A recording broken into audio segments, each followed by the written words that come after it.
On the 13th of January 1908, Henry Farman managed to fly near Paris his first kilometer at the command of a Voisin model airplane.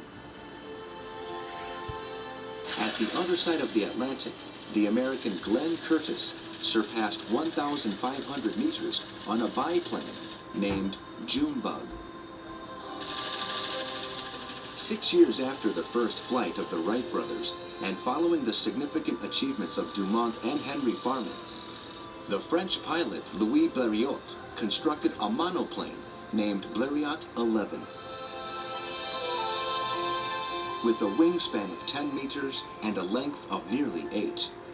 It included a 3-cylinder engine with 80 horsepower and a flotation chamber as a precaution against possible ditching.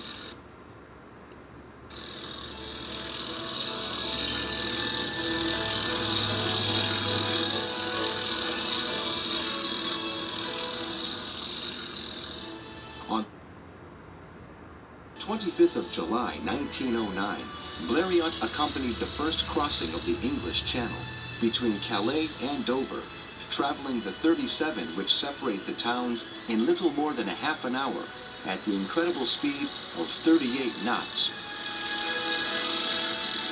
Bleriot had a rough journey, but managed to land in Dover, breaking the undercarriage which had 2 bicycle wheels, amidst the wonder and ovation of the viewers.